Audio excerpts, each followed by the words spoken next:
पाकिस्तान को एटमी ताकत बने 25 साल हो गए हैं। इसमें कोई शक नहीं है कि पाकिस्तान की न्यूक्लियर कैपेबिलिटी ने पाकिस्तान के अमन में एक लीडी किरदार अदा किया है। पूरी स्टेडियम में जो है मेरा नाम था और पाकिस्तान पाकिस्तान कर रहे थे। पहले मैं का जो कॉन्सेप्ट है वो कभी एक तो हमारा खत्म नहीं होता। यहाँ पे औरत ने भी थप्पड़ लगाया है। 2003 से वो पावर में है और 2003 में वो प्राइम मिनिस्टर बने थे। अमेरिका और मगरिब की तरफ झुकाव का बहुत बड़ा ऐलान था। अपनी ऑर्डर बाइक निकालूं, साथ में शंडूर को बिठा लूं।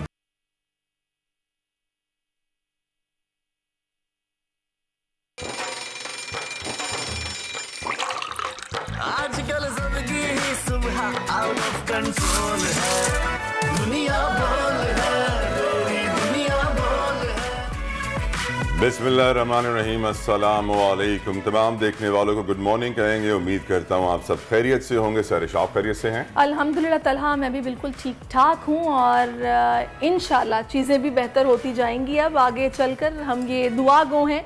मैं बोल के पॉइंट ऑफ व्यू से भी बात कर रही हूँ और इसके अलावा जो मुल्की हालात वाक़यात हैं, देखें बजट आगे आना है, क्या सूरत हाल बनती है, लेकिन तवक्को बेहतरी की करनी चाहिए। डॉलर जिस तरह उड़ रहा है, जिस तरह महंगाई बढ़ रही है, तो यकीनन मुश्किलात ही मुश्किलात हैं और न सिर्फ हमारे लिए बल्कि बहुत सारे पाकिस्तानियों के लिए इस वक्त मुआशी हालात बहुत बड़ी ख़तरे की घंटी है। लेट्स सी बजट में क्या होता है, लेकिन इस वक्त तक जो नज़र आ रहा है वही होगा जो हमेशा होता आया है। बिल्कुल। अब कोट ऑफ द डे शामिल करेंगे। सरवर कौनैन खातिमुन नबीयीन सल्लल्लाहु अलैहि वसल्लम ने फरमाया कि जिसने किसी इंसान को तकलीफ़ दी उसने मुझे तकलीफ़ दी, और जिसने मुझे तकलीफ़ दी उसने अल्लाह ताला को तकलीफ़ दी। यानी अगर आप किसी की तकलीफ़ दूर करने की सकत रखते हैं तो उसकी मदद करें और पूरी कोशिश करें कि अपनी ज़ात से दूसरों को तकलीफ़ ना पहुँचाएँ। ये बड़ी अच्छी बात है। तला पहले मेरी मदद कीजिएगा, मैं बड़ा तकलीफ़ में। अच्छा, मैं आपकी मदद करती हूँ। हालात ऐसे हो गए ना, क्या कह रहे हैं, मदद की अपील करनी पड़ती है।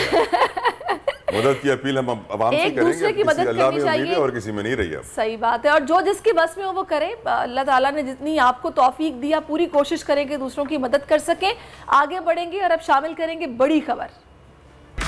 भारतीय पटाखे का धमाकेदार जवाब आज भी है दुश्मन को याद। पाकिस्तान को एटमी ताकत बने 25 साल हो गए।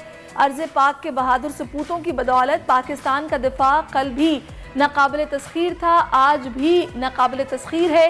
पाकिस्तान की एटमी ताकत बनने की कहानी आज के प्रोग्राम का हिस्सा होगी। तैयब उर्दगान बने तुर्की की नई पहचान, 52% वोट लेने में कामयाब, एक बार फिर तुर्की के सदर बन गए। क्या ये सल्तनत उस्मानिया का फिर से आगाज है?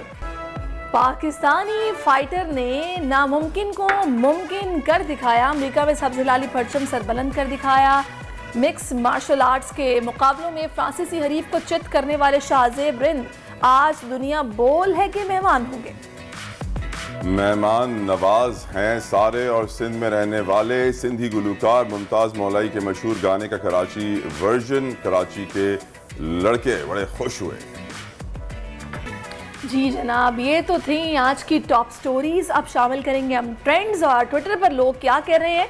सबसे पहले जो टॉप ट्रेंड है वो है यौम तकबीर पाकिस्तान, जो कि ट्रेंड करता रहा, जिसमें पाकिस्तान को एटमी ताकत बने 25 साल हो गए हैं और भारत के पटाखे का जो भरपूर जवाब दिया गया था उसकी याद को ताज़ा किया जाता है। सोशल मीडिया सारिफीन ने सिल्वर जुबली इसकी मनाई और तकरीबन 26,000 से ज़ायद सारिफीन इस पर ट्वीट्स कर चुके हैं। यकीनन दुनिया का वाहिद इस्लामी मुल्क जिसके पास एटम बम है, दुनिया की मुस्लिम ममालिक में सबसे ताकतवर फ़ौज पाकिस्तानी फ़ौज, जिस बात पर कोई शक नहीं होना चाहिए, और यही वो एटम बम है जिसका इस पर हमें शुक्रिया अदा करना चाहिए अल्लाह का। उसके बाद अब्दुल कदीर खान साहब का, यकीनन वो फिजिसिस्ट थे जिसके पीछे थे, बड़ी उनकी मेहनत थी, तो यकीनन उनकी याद भी ताज़ा होनी चाहिए सिल्वर जुबली पर। चरिश बिल्कुल। और दूसरा जो ट्रेंड है जनाब वो है टर्की इलेक्शन के हवाले से। तैयब उर्दगान को एक बार फिर से टर्की की अवाम ने चुन लिया है। तारीखी सदारती इंतखाबात के दूसरे मरहले में वो कामयाब हुए हैं, जिसके बाद मॉस्को समेत दुनिया भर में उनके चाहने वाले जश्न मना रहे हैं। उन्होंने ट्वीट्स भी किए हैं, उनको मुबारकबाद भी दी है, उनको सराहा है, मोहब्बत का इजहार किया है।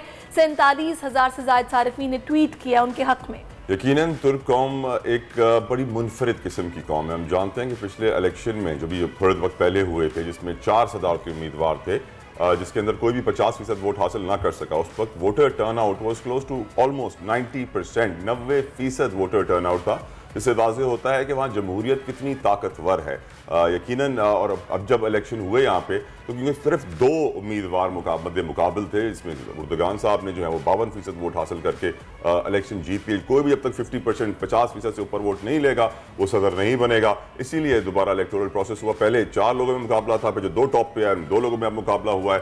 तो मुझे याद पड़ता है कि जब तुर्की में मार्शल लॉ आया था तो उस वक्त लोग जिस तरह उर्दुगान को बचाने के लिए टैंकों के सामने लेट गए थे, उनकी कौम यकीनन उर्दुगान से बड़ा प्यार करती है और जानती है कि उनके मुस्तकबिल के बेहतरीन फैसले कौन कर सकता है, कैसे होंगे और उनका किरदार क्या होगा उस सियासी लीडर को प्रोटेक्ट करने में। बिल्कुल तला, और यही वजह है कि वो इतने मकबूल भी हैं कि लाखों की तादाद में लोग उनकी सपोर्ट में बाहर निकल आते हैं कि नाकाबिले यकीन होता है। आगे बढ़ते हैं। मैं समझता हूँ कि पाकिस्तान के तुर्की के साथ जो ताल्लुकात हमें हैं और जो पाक टर्किश रिलेशंस की वजह से जो बायलैटरल ट्रेड है, जिस तरह आप जानते हैं कि लाहौर में कचरा उठाने वाली कंपनी टर्किश है और भी बहुत सारी टर्किश इन्वेस्टमेंट्स हैं पाकिस्तान में, बहुत सारे लोग काम कर रहे हैं टर्की से और पाकिस्तानी बहुत बड़ी तादाद में वहाँ जाते हैं, वहाँ काम करते हैं और वहाँ पे हिजरत भी करना चाहते हैं। हम जानते हैं पाकिस्तान से माइग्रेशन इस वक्त रिकॉर्ड तादाद में हो रही है, अभी भी हो रही है और बड़ी तादाद में लोग नौजवान पाकिस्तान से बाहर जा रहे हैं। ब्रेन ड्रेन अपनी फुल स्पीड पे है। बिल्कुल तला, और खाने की तो क्या ही बात है। टर्किश खाना अगर आपने कभी इंजॉय किया होगा तो आपको अंदाज़ा होगा इस बात का, तभी लोग ज़्यादा। मुझे टर्किश डिलाइट्स पसंद है, उनके डिज़र्ट बड़े मज़े के होते हैं।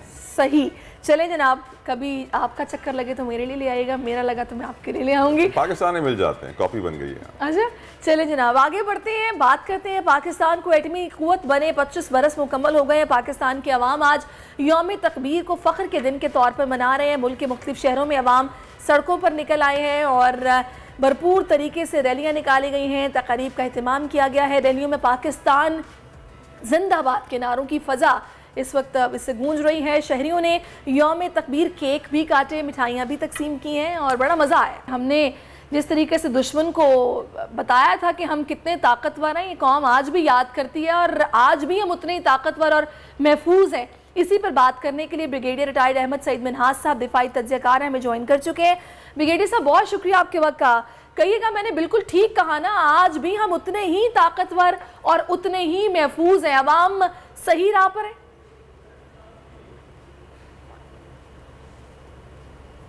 जी बिस्मिल्लाहिर्रहमानिर्रहीम, आपने इंटरव्यू के अंदर बड़ा अच्छा इसको बयान किया है।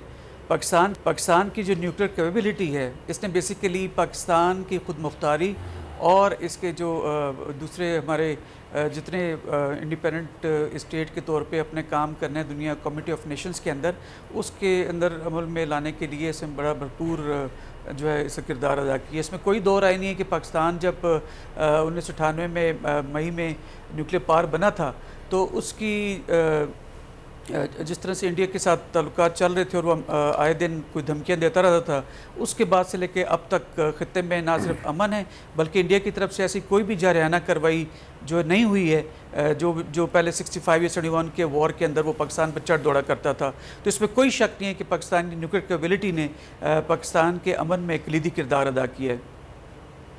Sir, the role of doctor Abdul Qadeer Khan, यकीनन अगर उनका नाम ना ले तो मेरी नज़र में ज़रा बड़ा जुल्म होगा। उन्होंने बड़ी मेहनत की थी, उन्होंने जो छोटे सेंट्रीफ्यूजेस क्रिएट किए थे उससे पहले दुनिया में किसी ने नहीं किए थे। जो टेक्नोलॉजी पाकिस्तान में वो लेकर आए वो यकीनन ग्राउंड ब्रेकिंग थी, वॉज अमेजिंग। आप उनको कैसे याद करेंगे सर? देखिए, मोहसिन पाकिस्तान, अगर मैं डॉक्टर अब्दुल कदीर खान का नाम लूँ तो मोहसिन पाकिस्तान का टाइटल दिमाग में आता है। इसमें कोई दो राय नहीं है कि पाकिस्तान के न्यूक्लियर प्रोग्राम को या हमारी जो सिक्योरिटी है उसको इंश्योर करने के लिए जितना हमारा जो प्रोग्राम चला उसको जो क़यादत की वो डॉक्टर अब्दुल कदीर खान साहब ने की और इसको इंतहाई महारत के साथ, बड़े सुकून के साथ, बड़े इत्मीनान और पुरअमन तरीके के साथ वो लेकर चले। और हम शायद न्यूक्लियर वेपन ना टेस्ट करते अगर इंडिया 24 साल के बाद, जबकि 1974 मई के अंदर ये smiling Buddha peaceful nuclear explosion किया था, उस वक्त से लेके 98 मई तक जब इंडिया ने दोबारा से ख़ित्ते में अदम तवाज़ुन की कोशिश पैदा की थी। तो उसको इंडियन डिज़ाइंस को लेके देखते हुए डॉक्टर अब्दुल कदीर खान ने इस प्रोग्राम को लीड किया, जिसमें कि सियासतदान, इंजीनियर्स, उनकी टीम जो थी और उस वक्त की पॉलिटिकल क़यादत या मिलिट्री क़यादत जो है, ये सब एक हम रकाब थे सिलसिले के अंदर, क्योंकि सबका मिशन एक ही था कि हमने पाकिस्तान को, इसकी सोवरेनिटी को कैसे प्रोटेक्ट करना है। लेकिन जो उसमें जो कलीदी किरदार अदा कर रहे थे वो डॉक्टर अब्दुल कदीर खान साहब थे, तो अल्लाह उनको जन्नत में आला मकाम दे कि जिन्होंने पाकिस्तान की जो डिफेंस है उसको एक नाक़ाबिल तस्खीर बनाने में एक ऐसा किरदार अंजाम दिया है कि आने वाली नस्लें उनके नाम को याद रखेंगी और उनको खराज तहसीन पेश करती रहेंगी। राइट ब्रिगेडियर साहब, हमें बड़ा फ़ख्र है, हमें यकीनन बड़ा फ़ख्र है कि हम एक एटमी क़ुव्वत हैं, एटमी ताकत हैं। मेरा ब्रिगेडियर साहब आपसे सवाल ये है, in the world we live in today, आज जिस दुनिया में हम रहते हैं, वॉरफेयर बड़ी चेंज हो गई है। हम जानते हैं कि बायो वॉरफेयर जैसी टर्मिनोलॉजीज़ यूज़ होना शुरू हो गई थी कोविड के दौर में। तो इस करंट दुनिया में, इस मौजूदा दुनिया में एटम बम वॉरफेयर में कितनी अहमियत रखता है, ये मेरा आपसे सवाल है सर। देखिए, एटॉमिक बॉम्ब जो है बेसिकली ये कोई जंग लड़ने का हथियार नहीं है मेरे ख्याल के अंदर, ये डिटर करने का, डराने का है। स्पेशली जब पाकिस्तान जैसा जिस खत्ते में लोकेटेड है, इसके अगर देखा जाए तो उसको सिक्योरिटाइज स्टेट कह सकते हैं। आप ईस्टर्न बॉर्डर के ऊपर देखें तो इंडिया मौजूद है, आपके वेस्टर्न बॉर्डर के ऊपर अफगानिस्तान और ईरान जो कि काफ़ी हद तक डिस्टेबलाइज रहे पिछले चंद दहाइयों के अंदर है, और साउथ के अंदर इंडिया जो इंडियन ओशन है वहाँ पर हमारी एक्स्ट्रा रीजनल फोर्सेज हैं। तो पाकिस्तान एक हर वक्त एक सिक्योरिटी चैलेंज का सामना उसको करना पड़ता है। तो जो भी दुनिया में एटम बॉम्ब्स बनाए गए हैं वो जंग लड़ने के लिए नहीं, बल्कि बर्नार्ड ब्रूडी ने कहा था कि इसके बाद जंगें जो हैं वो ये जो एटॉमिक बम है इनको ये देखा जाएगा कि जंगें रोकी कैसी जाएं।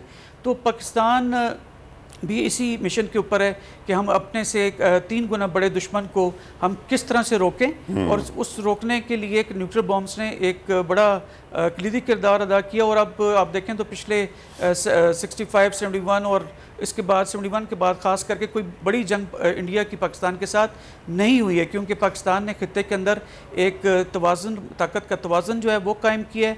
और इसके अलावा जो इंडिया जो है जो पाकिस्तान पे हरकत चढ़ दौड़ने के लिए ये हॉस्टाइल स्टेटमेंट्स दिया करता था, अब उसमें खतर ख्वाह कमी आई है।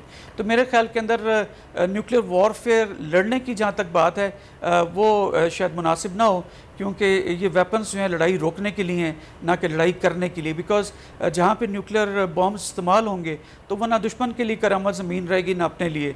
तो मेरे ख्याल के अंदर पाकिस्तान ने एक बड़े ज़िम्मेदार मुल्क होने का, आई स्टिल रिमेंबर 98 में सर मैं मैट्रिक मैंने अपनी कंप्लीट की थी, और जब ये अब टेस्ट हुए थे, न्यूक्लियर टेस्ट हुए थे, तो उस वक्त पाकिस्तान में जितने फॉरेन करेंसी अकाउंट्स थे वो सब फ्रीज हो गए थे। तो हमारे ऊपर बड़े सैंक्शंस भी लगे थे सर। तो देख मैं ये रहा हूँ कि 25 साल के बाद भी हम डॉलर की दौड़ में ही भाग रहे हैं। मुल्क में इस वक्त फॉरेन एक्सचेंज नहीं है, इकोनॉमिक सिचुएशन बड़ी ख़राब है। वॉरफेयर के अंदर पर्किंस की बड़ी मशहूर किताब है confessions of an economic hitman.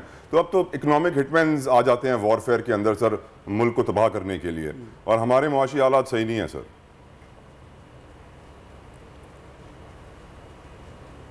देखिए, न्यूक्लियर ये तासुर लेना कि न्यूक्लियर वेपन्स या एक बड़ी फ़ौज का होना आपके सोशो इकनॉमिक डेवलपमेंट पे नेगेटिव असर डालती है, मेरे ख्याल में मैं ऐसे एग्री नहीं करूँगा।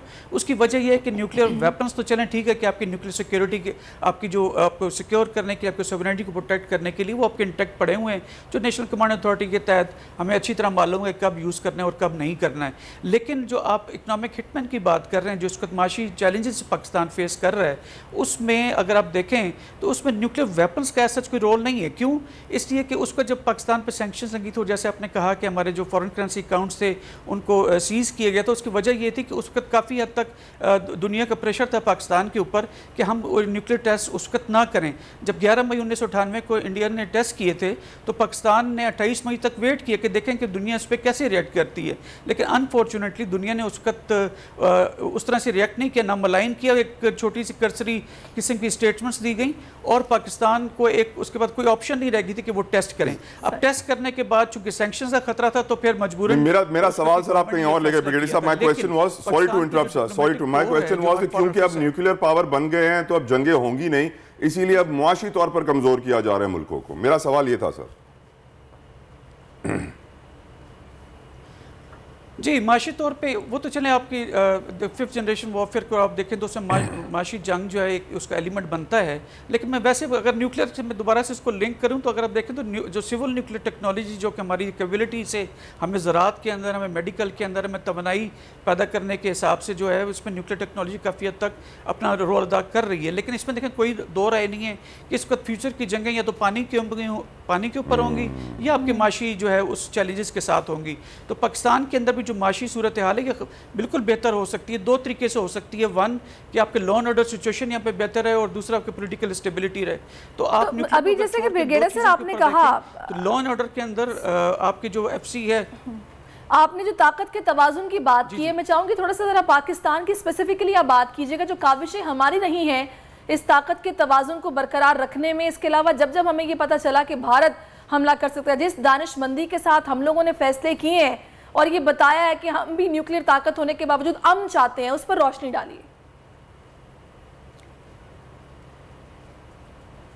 देखिए, पाकिस्तान ने न्यूक्लियर कैपेबिलिटी या न्यूक्लियर वेपन्स कैपेबिलिटी हासिल करने के बावजूद इस किस्म की कोई हॉस्टाइल स्टेटमेंट्स नहीं दिए जैसे कि इंडिया देता चला है। पाकिस्तान एक जिम्मेदार न्यूक्लियर वेपन स्टेट है। अगर आप इसका हमारी पॉलिसी भी देखें तो हमारी फुल स्पेक्ट्रम डिटेरेंस की पॉलिसी है, जिसके अंदर हमारे अपने ऊपर खुद कयूत लगाई हुई है, खुद महदूद अपने कर रखा है कि क्रेडिबल मिनिमम डिटेरेंस हम रखेंगे। फुल स्पेक्ट्रम डिटेरेंस से क्या मुराद है कि इंडिया को कहीं भी कोई ऑपरेशनल गैप ना मिले, चाहे वो स्ट्रेटजिक लेवल के ऊपर हो, ऑपरेशनल लेवल के ऊपर हो या टेक्टिकल लेवल के ऊपर, के जिसको गैप को एक्सप्लॉइट करते हो पाकिस्तान के ऊपर हमला कर सके। अब उसको प्लग इन कर दिया, अब इंडिया के पास कोई ऑप्शन नहीं है। अब हमने कितना वेपन्स प्रोड्यूस करने, कितने वेपन रखते हैं, तो उसके अंदर क्रेडिबल मिनिमम डिटेरेंस की हमारी पॉलिसी है कि हमने ऐसा रखना है जो आपकी मोतबर हो, एतमाद वाली आपकी डिटेरेंस हो, आपकी मिनिमम हो, कम से कम हो। बिकॉज आप कम से कम रखेंगे तो आप सोशो इकोनॉमिक डेवलपमेंट की तरफ जाएंगे। इन तमाम चीज़ों को नेशनल कमांड अथॉरिटी जो है उसकी डेवलपमेंट कंट्रोल और एम्प्लॉयमेंट कंट्रोल कमेटीज हैं उसको खातिर ख्वाह उसको देख रही होती हैं, ताकि ऐसा कोई भी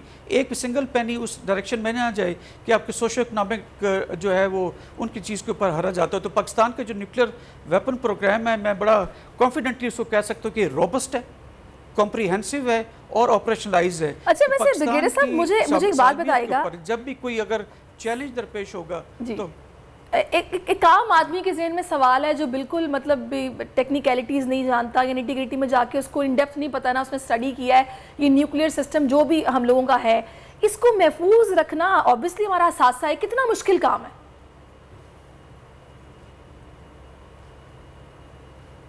देखिए, ये इसमें कोशिश करते हैं कि किसी भी वेपन सिस्टम को, किसी भी इंस्टॉलेशन को, कोई भी हो, न्यूक्लियर वेपन्स तो चले एक आपने नाम ले लिया, उसको जो महफूज रखना है एक चैलेंज हमेशा से रहता है। लेकिन पाकिस्तान की जो न्यूक्लियर सिक्योरिटी है वो दुनिया में एज अ टेक्स्ट बुक पढ़ाई जाती है।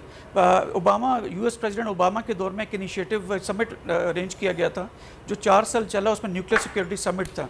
न्यूक्लियर सिक्योरिटी समिट में पाकिस्तान भी उसका मेंबर था और पाकिस्तान की दी गई जो तजावीज़ थी उन्होंने उसको, दुनिया ने उसको माना और अपनी जो रिस्पेक्टिव जो न्यूक्लियर इंस्टॉलेशन दुनिया में मुल्कों की थी उसमें पाकिस्तान की गाइडेंस ली गई। इस सिलसिले में पाकिस्तान के अंदर एक न्यूक्लियर सिक्योरिटी ट्रेनिंग सेंटर भी है पाकिस्तान में, जिसकी ट्रेनिंग्स आपने IAEA के थ्रू दुनिया में ऑफ़र कर रखी हैं कि आए हम आपको सिखाते हैं कि न्यूक्लियर सिक्योरिटी कैसे मेंटेन की जाती है। तो अल्हम्दुलिल्लाह पाकिस्तान का जो न्यूक्लियर सिक्योरिटी के हिसाब से लेवल है उसको ना सिर्फ अमेरिकन्स ने, तमाम दूसरी जो P5 स्टेट्स हैं उन्होंने, और ऐसी तमाम स्टेट जिनके पास न्यूक्लियर कैपेबिलिटी है उन सब ने इसको एक्नॉलेज किया है। और पाकिस्तान अब दुनिया को पढ़ाता है कि न्यूक्लियर सिक्योरिटी आए हम आपको सिखाएं।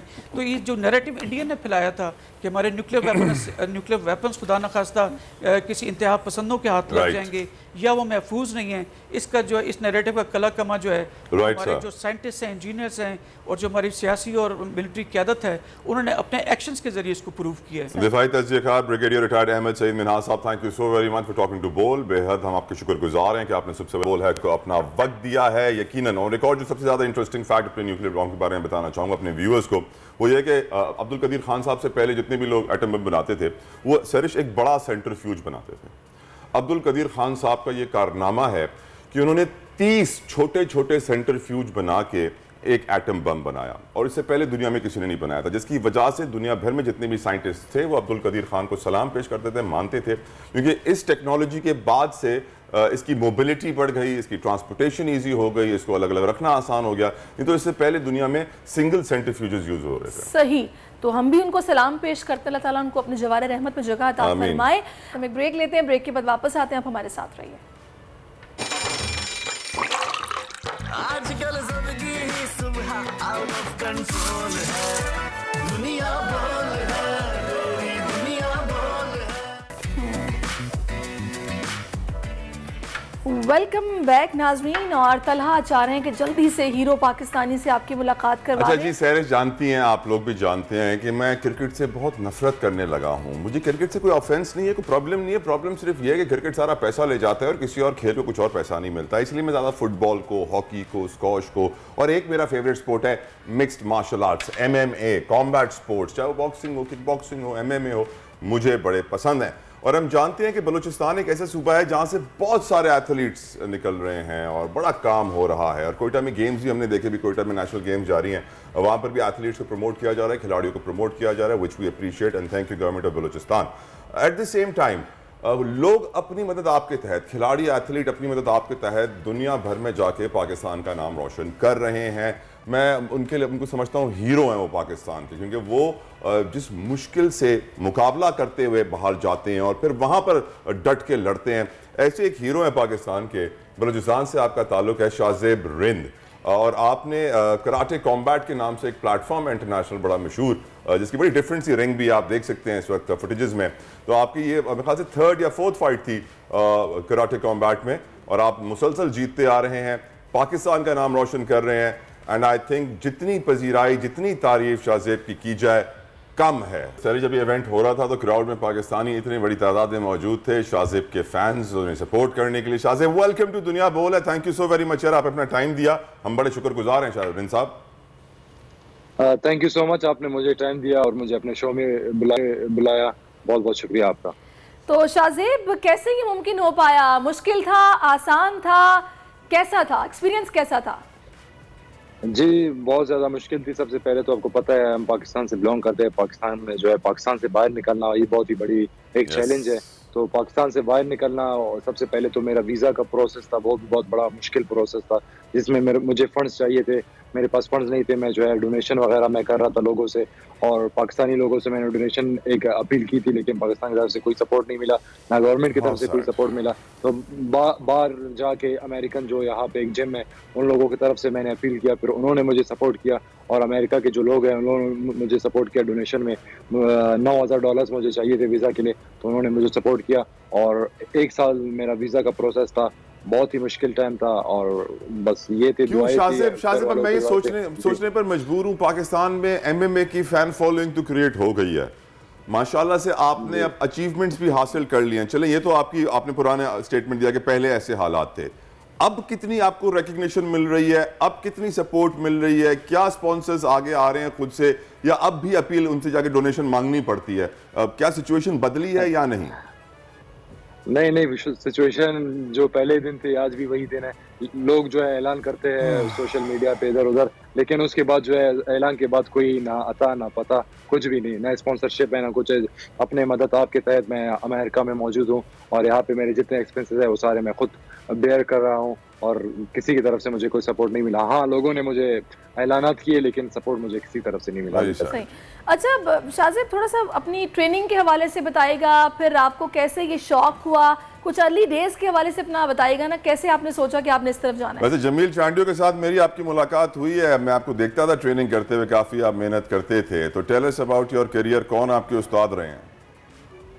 जी बिल्कुल, मैं 8 साल की उम्र में मैंने गेम शुरू किया था कोयटा में, एक हमारी छोटी सी क्लब थे, वहाँ से मैंने गेम शुरू किया था, और 8 साल की उम्र से करते करते सबसे पहले मैं जो प्रोविंस लेवल, इसी तरह नेशनल लेवल खेलता गया। मतलब बहुत से इवेंट्स मैंने खेले, 75 विन्स थी मेरी, और उसके बाद जो है मैं नेशनल टीम में आया, और अल्हम्दुलिल्लाह अल्लाह पाक का बहुत करम है, मैंने मेहनत बहुत ज़्यादा की, तो अल्हम्दुलिल्लाह पाक ने मुझे इज्जत दी। और सफ़र आपको पता है बहुत ही सख्त सफ़र था, इसमें बहुत ज़्यादा मुश्किलात थी स्टार्ट में, और आपको पता है बलूचिस्तान एक जो है पसमानदा इलाका है, वहाँ ना हमारे पास स्टेडियम्स है ना ग्राउंड्स है, कुछ भी नहीं है, तो वहाँ से निकलना यहाँ इतने बड़े लेवल पे आना बहुत बड़ी बात है। शाहजेब यकीनन मुझे उम्मीद है कि अब हम आपकी आवाज़ बन रहे हैं, तो गवर्नमेंट ऑफ बलूचिस्तान में अब अगर चाहे चीफ मिनिस्टर साहब हो, उनकी टीम हो, यकीनन वो आपकी आवाज़ सुनेंगे, आपकी हेल्प के लिए आएंगे। ये बताइएगा, आप अपनी पूरी जान दाव पर लगा देते हैं, अपना जिस्म दाव पर लगा देते हैं, अपनी ज़िंदगी दाव पर लगा देते हैं, सपोर्ट आप लोग को मिल नहीं रही है, पजीराई आपको सही तरीके से मिल नहीं रही है, दिल टूटता नहीं है, दिल दुखता नहीं है कि यार हम इतना कुछ कर रहे हैं अपने मुल्क की खातिर, हमारा मुल्क हमारे लिए नहीं कर रहा? जी बिल्कुल, दिल तो बहुत ज़्यादा दुखता है, बहुत अफसोस भी होता है कुछ वक्त के हम जो है अपने मुल्क को सपोर्ट कर रहे हैं, अपने लोगों को सपोर्ट कर रहे हैं, एक पॉजिटिव इमेज पूरी दुनिया में शो कर रहे हैं। हमारे जो गवर्नमेंट है, जो बाकी जितने भी लोग हैं, उन सबको चाहिए कि इस चीज़ में ये जो है पॉजिटिविटी। रिन साहब, मेरा एक मशवरा है आपके लिए, मोटिवेशन। हाँ, मेरा एक मशवरा है रिन साहब, अपनी ज़िंदगी के मसले अगर आपने हल करने हैं ना, तो आप अमेरिका में किसी पैसे वाली गोरी से शादी कर लें। मसले हल हो जाएंगे, कागजी मसले भी हल हो जाएंगे, डॉलर भी आ जाएगा। क्या आप उम्मीद लगा रहा? पाकिस्तान में मैं नहीं समझता क्या उम्मीद लगाएं। अब आप जो नहीं, मुझे तो कोई उम्मीद नहीं है। मैं जो है जो भी कर रहा हूँ अपने मुल्क के लिए अच्छा, वैसे लोगों से ना मुझे उम्मीद है ना गवर्नमेंट की तरफ से कोई उम्मीद है। जितना भी मैं कर रहा हूँ इंशाल्लाह अपने मुल्क के लिए कर रहा हूँ, अपने मुल्क का जो है पॉजिटिव इमेज शो कर रहा हूँ। ऐसा होना तो नहीं चाहिए, आप इतने ना उम्मीद ना हो। हम भी इस प्लेटफॉर्म के तवस्सुत से आपकी बात भी सुन रहे हैं और अपनी बात भी पहुँचा रहे हैं अरबाब इख्तियार तक कि आप जैसे स्टार्स खिलाड़ियों की जो है वो स्पॉन्सरशिप भी होनी चाहिए, उनकी दादरसी होनी चाहिए। शाह साहब, एक और इम्पोर्टेंट क्वेश्चन है। देखिए, पाकिस्तान में टैलेंट बहुत है, आपको मालूम है, प्लेटफॉर्म उनको नहीं दिया जाता, मौके उन्हें फराम नहीं किए जाते हैं। आप जैसा कितना टैलेंट होगा पाकिस्तान में जो धक्के खा रहा है, जो अपीलें कर रहा है, जो डोनेशंस मांग रहा है, फाइटिंग वर्ल्ड और जो फाइट क्लब्स हैं पाकिस्तान में, वो भी एक दूसरे की टांग खींचने में लगे रहते हैं। तो ये क्या सूरत हाल है पाकिस्तान में इस वक्त फाइटिंग विसिनिटी की? फाइटिंग की आपको पता है सूरत हाल पाकिस्तान में बहुत ही बुरा है। टैलेंट बहुत ही ज्यादा है, हर गली में आपको टैलेंट मिलेगी, हर मतलब जिधर भी आप जाएंगे टैलेंट से भरा पड़ा हुआ है। लेकिन ये है हमारे लोग जो है एक दूसरे के पाँव खींचते हैं, एक दूसरे को सपोर्ट नहीं करते, तो इस वजह से जो है हमारे जो जितने भी टैलेंट है जो बहुत आगे जा सकते हैं वो ज़ाया हो जाते हैं। तो इस चीज़ पे मुझे भी दुख है और इंशाल्लाह मैं उम्मीद करता हूँ कि मैं जो है उन सब के लिए कुछ करूँगा। यहाँ पे मैं वर्ल्ड टाइटल लेके फिर उसके बाद जो हमारे टैलेंट है उन सबको मैं कोशिश करूँगा कि यहाँ तक पहुँचाऊँ इंशाल्लाह। अच्छा, एक बात मुझे बताइएगा, अभी जो आपकी रीसेंट फाइट हुई है फ्रांसीसी हरीफ के साथ, कुछ खबरें ऐसी थी कि फ्रांसीसी जो टीम थी उसके कोच भी आप से बाहर हो गए। जिन पाकिस्तानियों ने या तमाशाइयों ने आपके हक में नारे लगाए, उन्होंने उनकी तरफ कुर्सियाँ फेंकी, क्या हुआ, क्या था? जी बिल्कुल, फाइट से पहले जो है मेरे जो है स्टेडियम में सारा स्टेडियम भरा हुआ था पाकिस्तानी लोगों से, पाकिस्तानी कम्युनिटी सारी आई हुई थी, मुझे सपोर्ट कर रहे थे। और फाइट में भी, रिंग के दौरान में भी, उसके कॉर्नर पे जितने भी लोग थे वो सारे शाजिब कर रहे थे। पूरी स्टेडियम में जो है मेरा नाम था और पाकिस्तान कर रहे थे। तो इस वजह से वो जो है उसको मैंने और फाइट भी बहुत सख्त फाइट थी। मुझे स्टार्ट में पंच लगा था और मैं गिर चुका था और उसके बाद मुझे कुछ भी नज़र नहीं आ रहा था। और जितने लोग थे स्टेडियम में उन सब ने मुझे मोटिवेट किया, वो मेरे लिए आवाज़ें मार रहे थे, तो उस चीज़ ने मुझे मोटिवेट किया। फिर मैं खड़ा हुआ और इसके बाद अल्हम्दुलिल्लाह पूरी फाइट मैंने उसको बीट की और बहुत बुरी तरीके से मारा। फिर एंड में जो है वो मेरे फैंस की तरफ कुर्सियाँ वगैरह फेंक रहे थे, वो आपे से बाहर हो गए क्योंकि वो कुछ कर नहीं सकते थे रिंग में। इस वजह से जो है मेरे फैंस के ऊपर वो कुर्सियाँ मार रहे थे और ये हुआ था। तो शाजिब भी आपकी जो बॉडी में देख रहा हूँ, जो सिक्स पैक आपने बनाए हुए हैं, जो माशाल्लाह से बड़ी आप एक बड़ी कमाल फिटनेस में इस वक्त हैं, क्या डाइट है, कितनी ट्रेनिंग करते हैं, आराम करते हैं, नहीं करते हैं? जी बिल्कुल, डाइट मतलब ट्रेनिंग तो हमारा बहुत ज़्यादा सख्त है। यहाँ पे मैं जो अमेरिका में मौजूद हूँ, इसमें यहाँ पे मैं सुबह 8 बजे से 9 बजे तक क्लास करता हूँ, फिर 10 से जो है 12:30 बजे तक क्लास करता हूँ, फिर जो है शाम में 6 से 8:30 बजे तक, मतलब पूरी दिन हमारी इसी ट्रेनिंग में होती है। ट्रेनिंग सिर्फ हम करते हैं और कुछ नहीं है, मतलब दिन में 7 घंटे 8 घंटे ट्रेनिंग करते, तो खामखा पैक्स तो बनेंगी। Shahzeb, all the best to you, हमारी दुआएं आपके साथ हैं और मैं अपील करता हूं आपकी तरफ से भी और तमाम fighting vicinity fighting club fighting के से जुड़े हुए खिलाड़ियों की तरफ से कि खुदारा मुखैर हज़रात, गवर्नमेंट ऑफ पाकिस्तान, प्लीज़ इनको सपोर्ट कीजिए। पाकिस्तान स्पोर्ट्स बोर्ड का काम है पाकिस्तान में सारे स्पोर्ट्स को सपोर्ट करना, प्रमोट करना, ना कि सिर्फ इक्का दुक्का खेलों को सपोर्ट करना। Thank you so very much Shahzeb for coming on our show. हैं कि हमारी अपील के बाद कोई ना कोई शायद अल्लाह का बंदा सुन लेगा आपकी आवाज़, कोई ना कोई मदद को ज़रूर आएगा इंशाल्लाह। बिल्कुल, अब आगे बढ़ते हैं, एक वीडियो की बात करेंगे जो कि बड़ी तेज़ी के साथ हाल ही दिनों में वायरल हुई है, जिसने पूरी दुनिया में पाकिस्तान की जगह साई की है। ये वीडियो कराची डिफेंस फेज़ 8 की है, जहां पर अपार्टमेंट की लिफ्ट में खातून और मर्द के दरमियान तकरार और हाथापाई हुई। वीडियो बागौर देखने से जो एक बात समझ आती है वो ये है कि हम अदम बर्दाश्त से दो चार हैं और ज़हनी तौर पर मफलूज बनते जा रहे हैं। बर्दाश्त की इतनी कमी है कि औरत को किसी मर्द का एहतराम नहीं और मर्द को किसी औरत का एहतराम नहीं। खुल्ला हाथापाई हो रही है, एक दूसरे को थप्पड़े लगाई जा रही हैं और कोई रोकने वाला नहीं, मना करने वाला नहीं। अब देखें जो इर्द गिर्द खड़े हैं वो भी बस देख रहे हैं। सरिश, ये जो प्रोजेक्ट है, ये डिफेंस DHA फेज़ 8 का बड़ा लग्जरी प्रोजेक्ट है, साहिल किनारे है और यहाँ पर जो है बहुत बड़ी तादाद में जो है लोग अभी नए नए शिफ्ट हुए हैं। बड़ा माहौल होता है यहाँ पे पार्टीज वार्टीज का। थोड़ा वक्त पहले ही यहाँ पर एक पार्टी से जो है एक लड़का नौजवान वो बालकनी से गिर के नीचे मर गया था। तो बहुत सारे इंसिडेंट्स यहाँ पर हो रहे हैं। अभी तक मेरे ख्याल से मैनेजमेंट कंट्रोल नहीं कर पा रही है। अभी पाकिस्तान कहते हैं कि ये प्रोविंशियल असेंबली है सिंध की, और उसके जो MP है अपड़ो साहब, उनके बेटे थे। ये 2 खवातीन थी लिफ्ट में और इनके साथ एक लड़का भी था, और फिर लिफ्ट खुली, 3-4 मर्द लिफ्ट के अंदर आना चाह रहे थे। उन्होंने फ़ौरन से मर्दों को मना कर दिया, आप अंदर ना आइएगा, हम अकेली औरतें हमें महफूज महसूस नहीं करेंगी। और उसके ऊपर वो भड़क उठे कि भाई आप हमें क्या समझ रही हैं, हमको ऐरे गहरे हैं, हमको गंदे घराने से हैं, हम भी इसी बिल्डिंग में रहते हैं, हमारे पास भी इतने पैसे हैं जितने आपके पास हैं। वहाँ से बहस शुरू हुई और फिर हाथापाई तक जा पहुंची, फिर नीचे बंदूकें निकल आई। फिर हैरत की बात यह थी कि जो MPA थे सिंध असेंबली के अपड़ो साहब, उन्होंने जो मर्द हजर आते हैं इस वीडियो में, उन्होंने ही खवातीन के पहले एक तो शौहर की पिटाई भी की नीचे जाके और फिर उनके ऊपर FIR भी कटवा दी।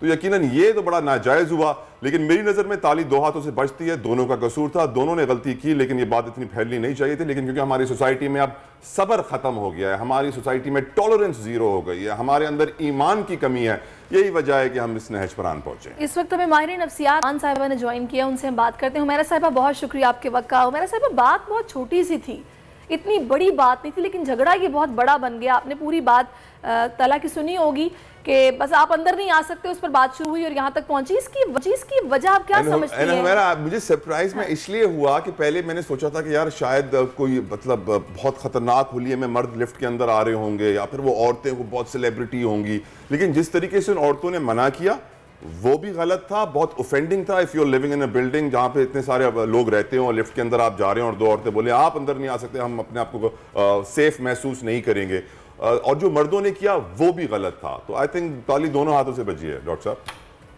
साहब, thank you Sarish and Talha.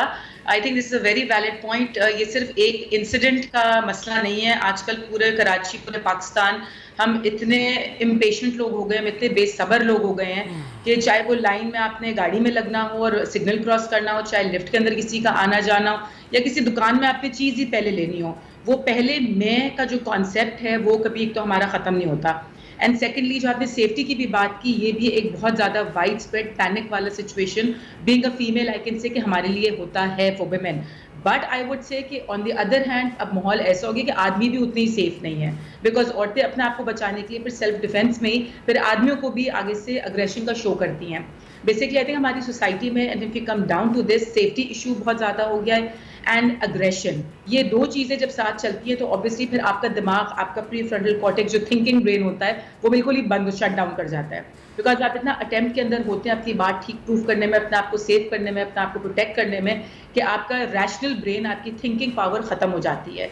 अब इस सिचुएशन के अंदर भी जो लिफ्ट में हुआ या किसी भी सिचुएशन में, चाहे सिग्नल पर हो, चाहे किसी दुकान के अंदर लड़ाई हो जाए, कहीं पर भी हो जाए, हमारा अग्रेसिव साइड निकल आता है। एंड यूजुअली एक साइड। मेरा साहिबा, इसके पीछे रीजंस क्या हैं? ये जो अदम बर्दाश्त है, ये जो फ्रस्ट्रेशन है, छोटी छोटी बात पर उलझना है, क्या रीजंस क्या है आपके? जो ऑब्वियस रीजन सैरिश यहाँ पे नजर आ रही है कि हमारी सोसाइटी में नौजवान बहुत ज्यादा स्ट्रेस में है, परेशानी है, बेरोजगारी है, महंगाई है, खर्चे हैं, पैसे नहीं है, और फिर वो नशों में चले जाते हैं। डॉक्टर साहिबा, असल में फ्रस्ट्रेशन इतनी ज़्यादा बढ़ गई है हर चीज़ की कि वो समझे आप, लोग कालीन के अंदर बस डाले जाते हैं। अब वो कालीन के अंदर भी कितना डालेंगे, कहीं ना कहीं तो इतना बड़ा पहाड़ बनेगा ना।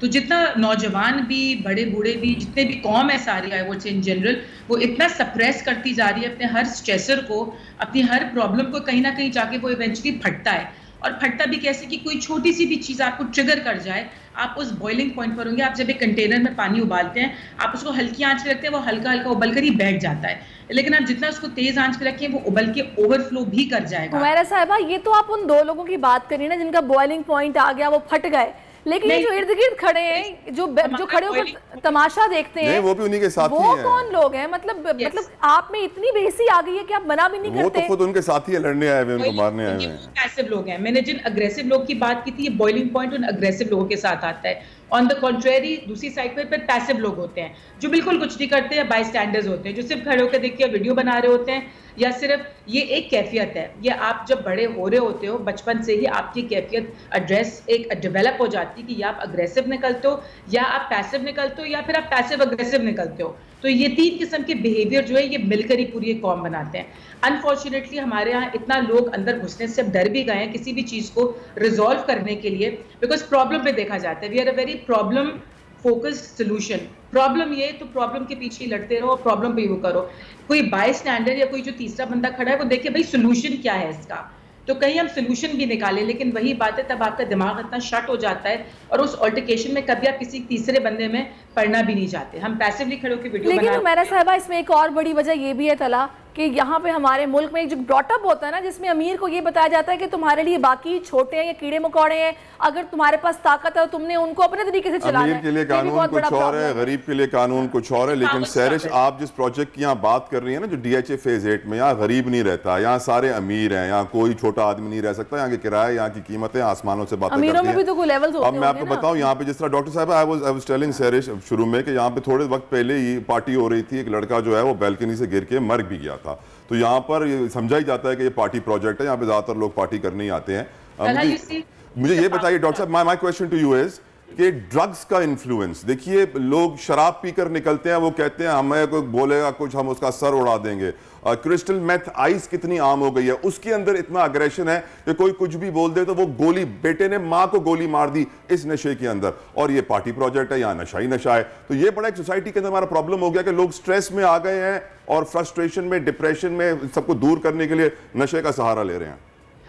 नशा तो ऑनेस्टली स्पीकिंग सब्सटेंस जिसको हम बोलेंगे, चाहे वो नशा हो, चाहे वो शराब की तरफ हो, अल्कोहल हो, चाहे वो आपका क्रिस्टल मेथ हो जाए, कोकेन, हेरोइन हो जाए, substance use is there yes. लेकिन अगेन आई वुड से कि वो भी वेरिएशन में हर तबके में, आपको छोटे तबके में पुल के नीचे भी मिलेगा, आपको बड़े से बड़े घर अपार्टमेंट में भी मिलेगा।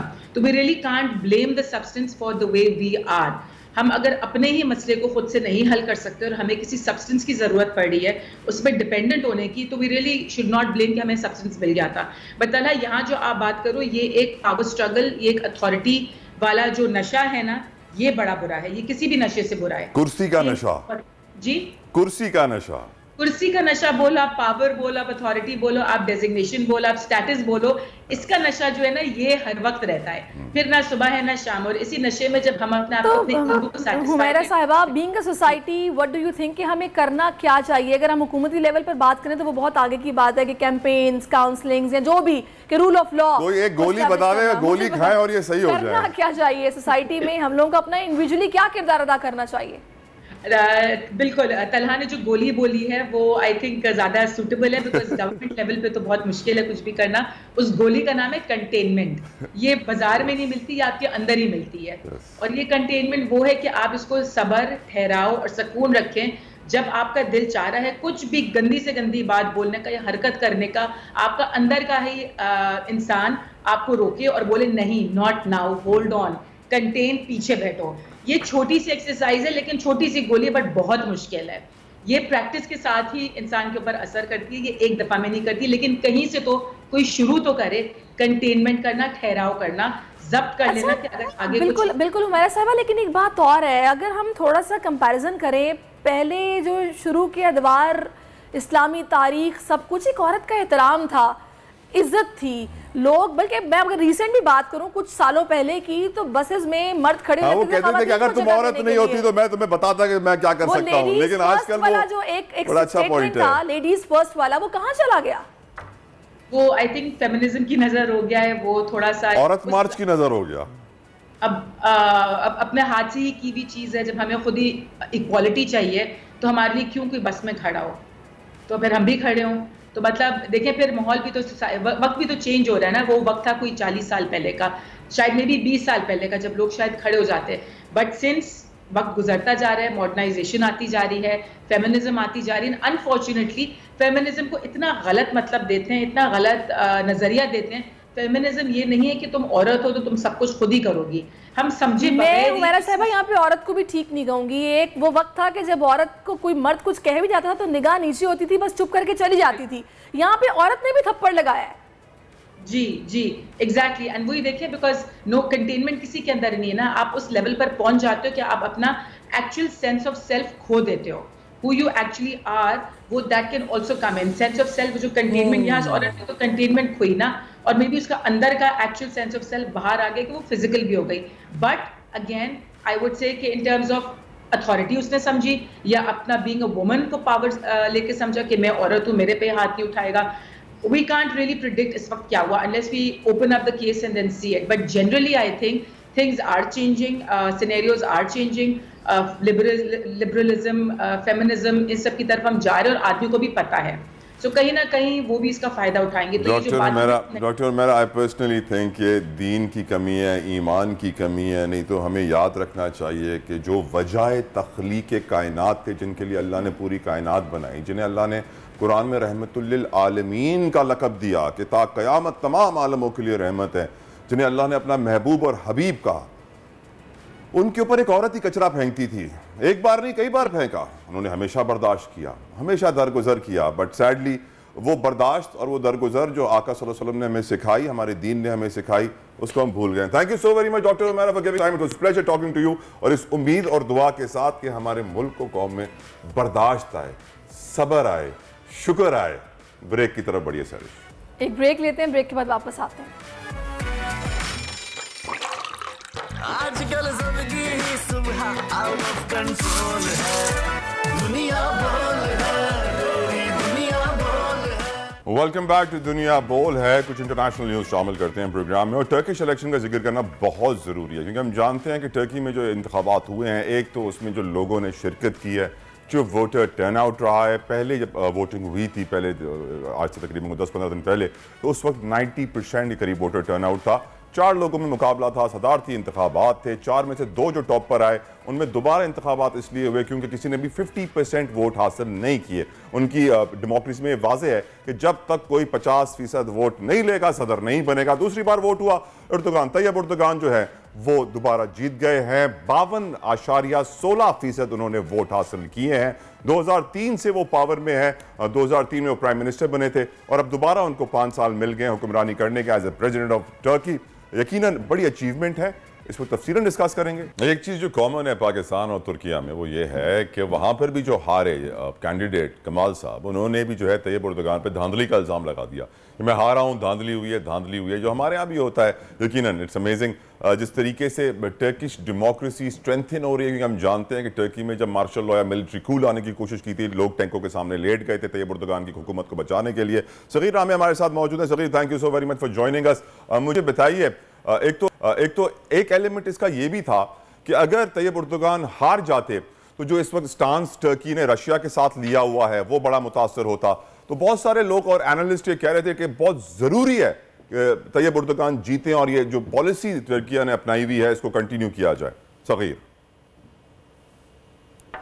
जी बिल्कुल, ये बहुत ही अहम नुक्ता था और इसी नुक्ते की बुनियाद पर ये जो सदारती इंतखाबात है उसमें अपोजिशन का जो बयानिया था वो अमेरिका और मगरिब की तरफ झुकाव का बहुत बड़ा ऐलान था।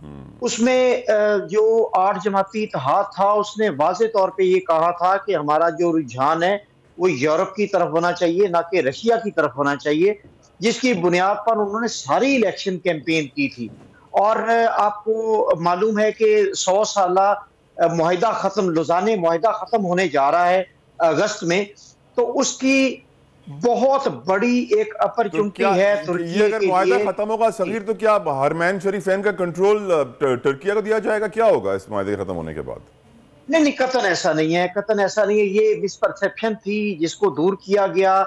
मोहम्मद बिन सलमान जब आए तुर्किया और रजब तैयब एर्दोगान भी लास्ट ईयर गए, ये इबहाम क्रिएट किया जा रहा था कि ये अपनी सरहदों को एक्सपेंड करेंगे या ऑटोमन अंपायर को। बुनियादी तौर पर ये फायदे नहीं है। फायदे ये हैं कि 100 साला मुआहिदे के बाद ये अपनी पेट्रोलियम मसनूआत की ना सिर्फ पैदावार शुरू कर सकेंगे बल्कि उसे दुनिया में बेच भी सकेंगे। दूसरा सबसे अहम, बॉस्फोरस का जो ट्रेड फ्रेट है उसका बहुत बड़ा डिफरेंस है। उसके बारे में भी कहा जाता है कि 100 साला मुआहिदे में उस पर कोई भी तुर्की को बेनिफिट नहीं है। वहां से जो सालाना 48,000 शिप गुजरते हैं, जो दुनिया में सबसे बड़ा पैसेज है, यानी समुद्री पैसेज है, उसमें 48,000 के करीब शिप गुजरते हैं सालाना। उसमें से कोई भी कमाई नहीं है तुर्की को। और तीसरी बड़ी बात, न्यू कैनाल बॉस्फोरस जो है वो मंसूबा जो है वो पाया तकमील तक नहीं पहुंचना था, जो कि तकरीबन $17 बिलियन का मंसूबा है। और इससे जो बॉस्फोरस का जो रूट है वो यकसर तब्दील होता है। इसके अलावा जो तुर्की में सेल्फ इकोनॉमी सफिशिएंसी है उसका बहुत बड़ा इन्हिसार था लौज़ाने मुआहदे खत्म होने पर, जो कि अभी होने जा रहा है इंशाल्लाह। अब तुर्किया किस डायरेक्शन में जा रहा है? क्योंकि यकीनन जब पॉलिसीज कंटिन्यू होंगी, जो प्लान था तैयब उर्दुगान साहब का वो कंटिन्यू होगा तो उससे अचीवमेंट्स में इजाफा होगा। आपकी नज़र में, क्योंकि आप वहाँ रह भी रहे हैं, मॉनिटर भी कर रहे हैं सिचुएशन को, काफ़ी करीब भी है तुर्किया आपके दिल के, किस डायरेक्शन में जा रहा है तुर्किया? जी बिल्कुल, ये जो रजब तैयब एर्दोगान की जो कैंपेन थी, इलेक्शन कैंपेन, और उनका जो मैनिफेस्टो था, उन्होंने कहा कि ये मौका नहीं है कि इस वक्त क़यादत की जो सोच है वो बदले या क़यादत बदल दी जाए, जिनका रुझान मगरिब और अमेरिका की तरफ हो। इस वक्त हम उस दोराहे पर खड़े हैं जिधर से हमने राइज करना है, जिधर हमने तरक्की की तरफ गामजन होना है। तो उनका मेन इस इलेक्शन कैंपेन में जो मैनिफेस्टो था या जो उनका स्लोगन था वो ये था कि 100 साल सदी की पाबंदियों के बाद तुर्की आज़ादी की तरफ बढ़ रहा है, और इस वक्त अगर क़यादत तब्दील होती है तो हम फिर दोबारा तारीख में चले जाएंगे, हम फिर दोबारा अंधेरे में चले जाएंगे। तो ये कैंपेन थी। आपको याद होगा कि तुर्की की हिस्ट्री में कभी भी रन ऑफ इलेक्शन में नहीं गया था मामला। ये पहली मर्तबा इसलिए हुआ और शबीर, इम्पोर्टेंट क्वेश्चन ये भी है कि इस डेमोक्रेटिक प्रोसेस से पाकिस्तान को क्या सीखना चाहिए? जी, डेमोक्रेटिक प्रोसेस में आपको अगर बताऊं तो ये बड़ी लंबी दास्तान है। ऑनेस्टली मैंने दोनों इंतखाबात कवर किए हैं, और ऐसे था जैसे फेस्टिवल है। पाकिस्तान में तो बंदूक धौंस धांधली की बुनियाद पर बैलेट बॉक्स को छीना जाता है और बैलेट को छीना जाता है। यहाँ पर फेस्टिवल था। और दूसरी बात यह कि यहाँ की अवाम का शऊर जो है, इतना ज्यादा शऊर है जमहूरियत का कि उन्होंने किसी भी तरह हंगामा राई को सपोर्ट नहीं किया।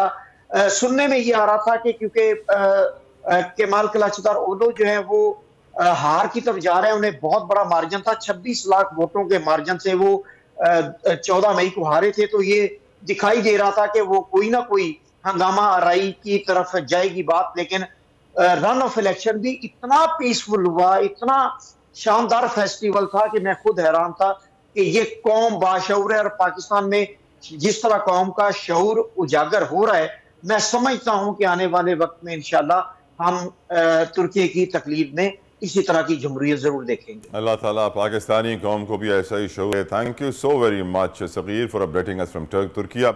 अब चलते हैं सैरिश के पास। उनके पास कुछ म्यूजिशियंस हैं जो आजकल बड़े वायरल चल रहे हैं। Over to you सैरिश। जी जनाब, इस वक्त मैं आपकी मुलाकात करवा रही हूँ बड़े ज़बरदस्त स्टार्स के साथ। शपाटर लौंडे, आप लोगों ने सुना होगा, नाम बड़ा मुनफरिद सा इन्होंने रखा है। और मैं चाहूँगी कि पहले ये हमें सुना दें और फिर इनको सुनने के बाद इनसे हम बातें भी करेंगे। मेरे साथ यहाँ पर मौजूद हैं जनाब शामिर हैं, मोनिस हैं, मुसद्दिक हैं और समी हैं। ये चारों शपाटर लौंडे हैं। फर्जी इनका बैंड है। और क्या ये गाते हैं पहले आपको सुनाएंगे, फिर इनसे बातें करेंगे।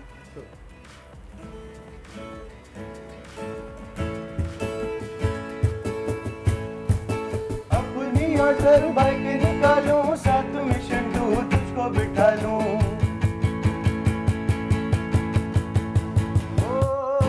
अपनी ऑल्टर बाइक निकालूं, साथ में शंटू तुझको बिठा लूं। मंडी के शशके कराऊं तुझे मैं, मंडी की खुशबू सूंघा के। मंडी के शशके कराऊं तुझे मैं, मंडी की खुशबू सूंघा के। हम कराची में रहने वाले शहरी लौंडे, सारे शपाटर हमारे। हम कराची में रहने वाले शहरी लौंडे, सारे शपाटर हमारे। दिल से दावत है तुमको, कभी आओ ना खुशबू लगा के। दिल से दावत है तुमको, कभी आओ ना खुशबू लगा के। तीसरे में तुम, चौथे में गुम पोयो, आइल डलवाते हैं सारे। तीसरे में तुम, चौथे में गुम पोयो, आइल डलवाते हैं सारे। हम कराची में रहने वाले शहरी लौंडे, सारे शपाटर हमारे। हम कराची में रहने वाले शहरी लौंडे, सारे शपाटर हमारे।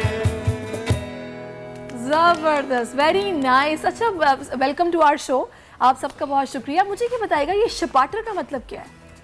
शपाटर हम कहें तो एक कराची की, मैंने बहुत यूथ को देखा है कि आपस में थोड़ा मतलब इंटरेक्ट करते हुए कि बताते कि यार ये बहुत तेज़ है ना, तो इसको बोलते शपाटर है।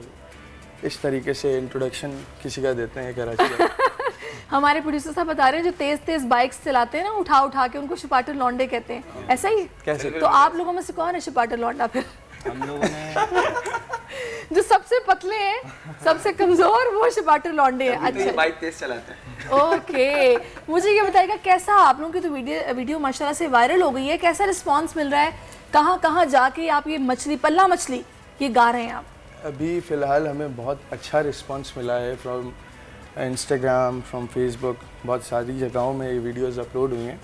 और जी हाँ, हमें इवेंट्स भी बहुत सारे अभी तक मिले हैं, लेकिन अभी ये है कि हमारा तकरीबन समझे कि एक पहला कवरेज, पहला शो है हमारी वीडियो वायरल होने के बाद जो हम कर रहे हैं, क्योंकि हमारी इससे आगे की सारी बुकिंग्स थी, क्योंकि हमारे पेपर्स वगैरह भी सब कुछ चल रहे थे। आप सब दोस्त हैं, क्लास हम फेलोज हैं? सारे दोस्त हैं, फिलहाल हम तीन एक यूनिवर्सिटी के हैं ये, लेकिन हम सब एक एरिया के हैं। ओके, अच्छा ये लिखता कौन है? ये आई थिंक मुमताज़ मौलाई का गाना था जिसकी टोन आपने ली है, और इसको लिखा किसने फिर? हमारा एक दोस्त था हमज़ा मिर्ज़ा, सैयद समी, अली मसरूर, इन तीनों ने मतलब एक चाय के होटल पे, हम लोग ऑफिस से वापसी आए थे, मैं आपको सीन बताता हूँ। हम लोग ऑफिस से वापसी आए तो हमज़ा मिर्ज़ा और मेरे दोस्त है एक अली मसरूर ना, वो भी बैंड का हिस्सा है हमारे, तो उसने मुझे कहा कि भाई चाय पीते हैं, थका हुआ हूँ, तो हमने कहा चलो ठीक है। अब हम चाय पीने बैठे तो ऐसे ही ना मछली पल्ला सबके आजकल चढ़ा हुआ था दिमाग पे, तो वो भी गाने लग गया मछली पल्ला। मैंने बोला यार मछली पल्ला तो चल रहा है, लेकिन हम कुछ और करते हैं ना, इसी में कुछ एडिशन करके देखते हैं। नहीं, पहले मुझे ये बताएगा कि म्यूजिक का शौक सभी को था। बिल्कुल। तो आप लोग इससे पहले गा रहे थे, ज़ाहिर है बंदा गा रहा हो तो सोचता है ना कि अब इसमें कुछ मुख्तलिफ करते हैं। बिल्कुल, तो किस लेवल पे गा रहे थे आप लोग? भाई हम लोग तो एज अ नॉर्मली गा रहे थे। अभी तो फिलहाल कि मैं आपको बता रहा हूँ, हम होटल पे बैठे ना, तो हम नॉर्मली गा रहे थे यही गाना मछली मतलब प्रोफेशनली नहीं गा रहे थे? नहीं, उस वक्त तो प्रोफेशनली नहीं गा रहे थे। जब हम बैठे हुए थे, जब हम ये लिरिक्स लिख रहे थे, एकदम दिमाग में लिरिक्स जो है वो आ रही थी। ठीक है, खैर हम बैठे हुए, पहले अली मसरूर ने कुछ मुझे बताया, यार समी ये हो सकता है, फिर मैंने कुछ बताया, फिर हमज़ा मिर्ज़ा ने मुझे कुछ बताया, फिर हमने ऐसे करते करते सारी चीज़ें सिंग कर ली। उसके बाद फिर हमने अपने बैंड मेंबर्स को बताया कि भाई ऐसा है, तो बैंड मेंबर्स की तरफ से भी बहुत अच्छा रिस्पॉन्स मिला हम लोगों को कि यार ये बहुत अच्छा लिखा है, करके देखते हैं। अच्छा, करते वक्त हमें यही था कि यार हो सकता है कुछ हेट मिले, या हो सकता है कोई ऐसा ऊपर नीचे हो, लेकिन अल्लाह का शुक्र है। मुमताज़ मौलाई की ही आपने धुन क्यों चोरी की? वो चोरी करने का मकसद ये था कि हम हमारा फर्जी ऑफिशियल जो बैंड है, हमने अभी नया मतलब समझे कि एक तरीके से बनाया था, तो हमने ट्रेंड को फॉलो करना था, जिसकी वजह से हम लोग को रीच मिले अकाउंट पे। तो अच्छा, वो ट्रेंड में था, तो आपने उसको फॉलो कर लिया। अच्छा, मुझे ये बताएगा सिर्फ ये गाते हैं, इसके अलावा भी कुछ गाते हैं? कुछ सुनाए मुझे और भी। आपने बड़ा माहौल बना दिया था आपने। Very nice.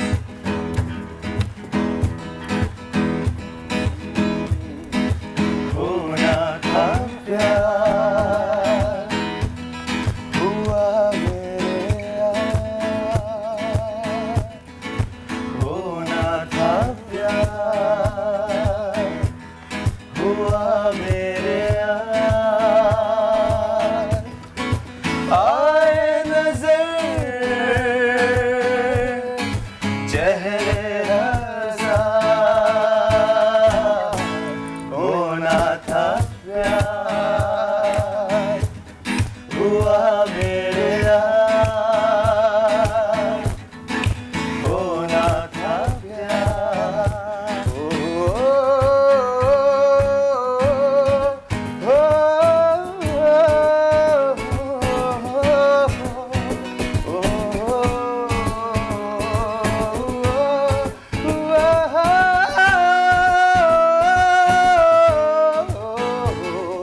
मेरे दिल के शहर में घर मेरा हो गया,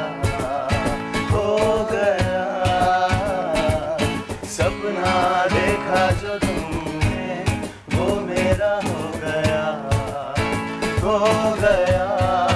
डूबे तो यूं जैसे हो पास, होना था प्यार, हुआ मेरे यार,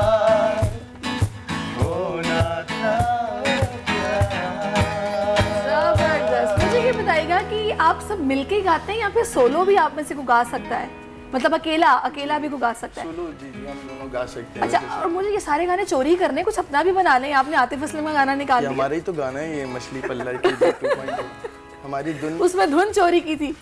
तो कुछ नया क्या सोच रहे हैं, कब करना है, कैसे करना है, कुछ सोचा है, प्लान्स क्या हैं? बिल्कुल, अभी हमारे प्लान्स यही हैं कि हमने अब इसी तरीके से कुछ अपना ओरिजिनल कंटेंट, अपने ओरिजिनल धुन की तरफ आना है। कौन लिख रहा है?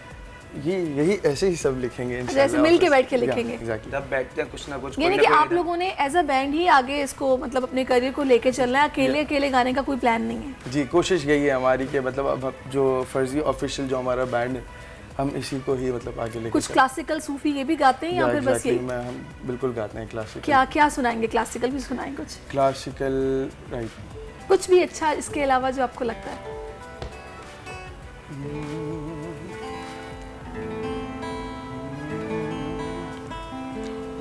चलिए, जब तक आप सोचें, मुझे ये बताएगा, मैं सनी से यहाँ आपसे शामिर से बात कर लेती हूँ। मुझे ये बताएगा कि अभी आप लोग जिस इवेंट्स में जा रहे हैं, इवेंट्स पाकिस्तान से बाहर भी या अभी अंदर ही कर रहे हैं, लोग बुला रहे हैं, कैसा रिस्पांस कैसा है? भाई रिस्पांस तो बहुत अच्छा आ रहा है माशाल्लाह से। रावलपिंडी से बंदों के मैसेज आ रहे हैं कि भाई हम आपको टिकट करा रहे हैं, आप आएँ हमारे पास, सही इवेंट करें, ये वो। पंजाब से मेरे पास 2 मैसेजेस आए हुए हैं कि भाई कुछ वडेरे हैं, उन्होंने मुझे मैसेज किया कि भाई आप लोगों को आना है और ऐसे। तो मैंने बोला इंशाल्लाह ताला बिल्कुल। ये जो सपाटर लौंडे हैं, ये कुछ पढ़ाई वगैरह भी कर रहे हैं या बस? बिल्कुल माशाल्लाह से पढ़ भी रहे हैं हम लोग। अच्छा, कौन सी क्लास के स्टूडेंट्स हैं आप लोग? क्या कर रहे हैं आप लोग? हम लोग BBA कर रहे हैं, मैं और ये। और आप दोनों? मैं BScs इकरा यूनिवर्सिटी से। और आप? मैं से कंप्यूटर इंजीनियरिंग। चलो, ये भी अच्छी बात है कि साथ पढ़ाई भी चल रही। घर वाले तो नहीं ये बोलते कि क्या शौक पाल लिया है, तुम्हारा फोकस पढ़ाई पर रखो, क्या कर रहे हो? ये बिल्कुल बड़े सपोर्टिव है, लेकिन ये है कि सपोर्ट भी करते हैं। कुछ अर्न भी कर रहे हैं या फिर अभी ऐसे ही बस चल रहा है? एग्जैक्टली, अर्न बिल्कुल कर रहे हैं। क्योंकि आप 4 लोग हैं, डिवाइड भी करना होता होगा। हमारे वैसे ऑफिशियली 7 मेंबर्स हैं, तो कुछ ना आ सकें, तो अभी हम लोग ये है कि 4 बंदे हमें करने थे, तो हम ये फ़िलहाल समझिए कि हाफ आया है बैंड, हाफ अभी। अच्छा, वो लोग क्या करते हैं? इनसे ये गिटारिस्ट हैं, ये वो बजाते हैं? हमारे पास एक गिटारिस्ट और है, एक बेस गिटारिस्ट और है, और एक हमारी जो मतलब वीडियोस वगैरह बनानी होती है तो वो बनाते हैं। वो भी क्लास फेलोज ही हैं? या सब मतलब ये है, मैंने आपको बताया कि एरिया में हमारे हम लोग ही साथ बैठक थी, सब अच्छा गाते थे, सब अच्छा करते थे, तो हमने सोचा कि क्यों ना हम बैंड बना लें। तो फिर YouTube से आपको प्लेटफॉर्म मिल गया होगा, वहीं से आपकी वीडियो वायरल हुई होगी और आगे से। चलिए, अब बताइए क्या सुना रहे हैं आप?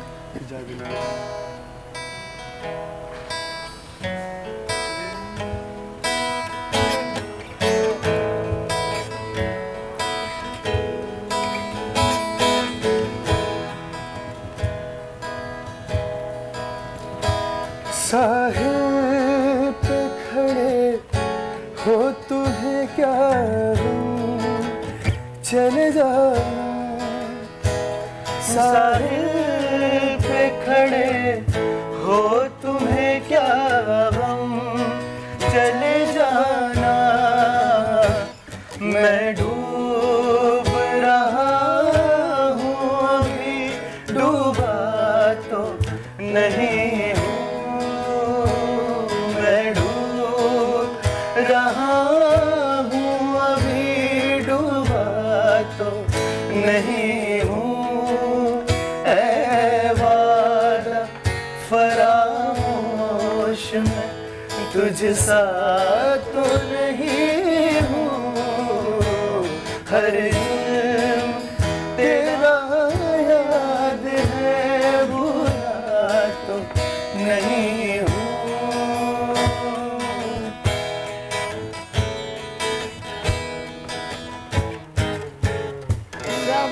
Very nice. अच्छा, मुझे याद आया कि मैंने इसी तरह YouTube पे ही कुछ लड़कों का ऐसे बैंड्स देखे थे। आई थिंक वो भी कोई 10-15 या शायद 12 लड़के थे, कराची के ही लड़के थे, वो जो शादियों के गाने मुख्तलिफ आपस में मिक्स करके गा रहे थे और उनको लोगों ने अपने इवेंट से बुलाना शुरू कर दिया था। काफ़ी उनकी वीडियोस वायरल हो रही थी। आप लोगों को पता है? मुझे मेरे ज़हन में उनका नाम नहीं आ रहा।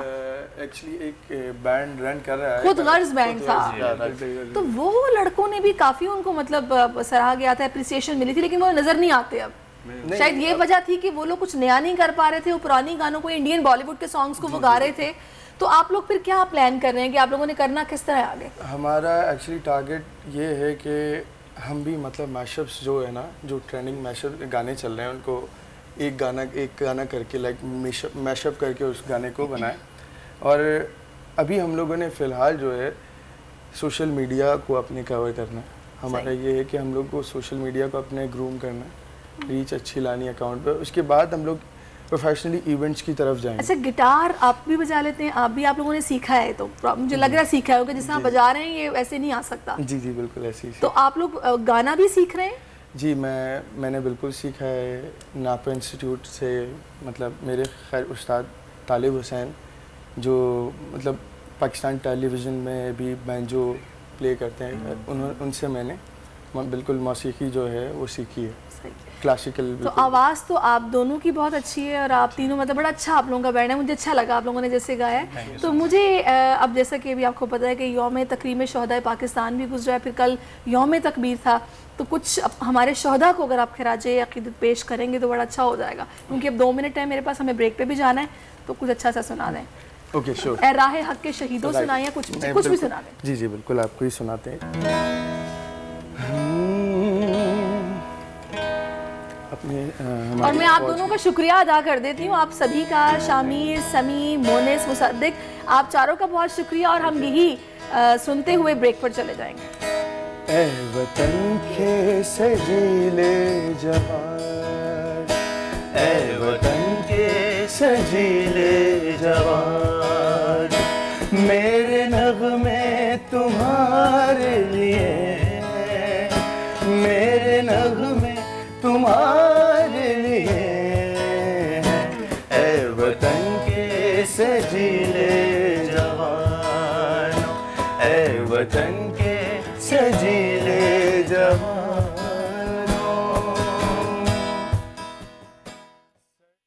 जुना अस्पताल की साबिका executive director doctor Seemi Jamali को सपुर्द खाक कर दिया गया। IG सिंध गुलाम नबी मेमन ने अहले खाना से ताज़ियत की। सियासी और समाजी शख्सियात ने नमाज जनाजा में शिरकत की है। डायरेक्टर जुना अस्पताल डॉक्टर शाहिद रसूल ने अस्पताल की इमरजेंसी को सीमी जमाली के नाम से मंसूब करने का तला ऐलान भी कर दिया। डॉक्टर सीमी जमाली हमेशा याद रखा जाएगा उन्हें। और कुछ वक्त पहले तो हमारे शो पर भी आई थी जब उनको ऑनररी कर्नल का रैंक अता किया गया था पाक फौज की जानिब से। यकीनन सीमी जमाली की खिदमात कराची वाले कभी नहीं भुला सकते। कराची वालों को मालूम है, पूरे सिंध वालों को मालूम है कि पूरे सिंध से पेशेंट्स कराची जिन्ना की तरफ आते हैं। और डॉक्टर सीमी जमाली जिस जज्बे के साथ उनकी खिदमत करती थी, जिस दिल से मरीज़ों का ख्याल रखती थी, यकीनन उनको कभी भुलाया नहीं जा सकता। वो हमारे दिलों में हमेशा ज़िंदा रहेंगी। उनको सलाम, अल्लाह ताला उनकी मग़फ़िरत फरमाए, उनके दर्जात बुलंद फरमाए और उनकी फैमिली को सब्र जमील अता फरमाए। हमारे साथ डॉक्टर साहब मौजूद हैं। बिल्कुल, डॉक्टर शाहिद रसूल साहब ने हमें ज्वाइन किया। डॉक्टर साहब बहुत शुक्रिया आपके वक्त का। डॉक्टर साहब कहिएगा, डॉक्टर सीमी जमाली एक आयरन लेडी थी, खुद अपनी बीमारी को भूल कर, क्योंकि उनको काफ़ी पहले आई थिंक कैंसर डायग्नोज हुआ था, उसके बाद रिसेंटली जब वो हॉस्पिटलाइज हुई तो उनको चेस्ट में, लंग्स में इन्फेक्शन था, तो अपनी बीमारी को भूल कर जिस तरह वो अपनी खिदमात देती रही हैं, पेश करती रही हैं, किस तरह देखा आपने उनके किरदार को? बिस्मिल्लाहिर्रहमानिर्रहीम, अस्सलाम वालेकुम। थैंक यू वेरी मच, आपने मुझे thank you for coming sir बातें कर। और मैं तकरीबन 32 ईयर से जिना हॉस्पिटल में ही हूँ। मैं जब आया था तो डॉक्टर सीमी उसने कहा, I think there is some kind of technical difficulty. Doctor साहब आपकी आवाज कंटिन्यूअसली कट रही है। मीडिया के साथ उनकी रिलेशनशिप बहुत अच्छी थी। और वो एक्सीडेंट इन इमरजेंसी डिपार्टमेंट एक छोटा सा डिपार्टमेंट होता था आज से 30 साल पहले, उसको एक ऑलमोस्ट वर्ल्ड रैंकिंग दे दी डॉक्टर सीमी की खिदमत में।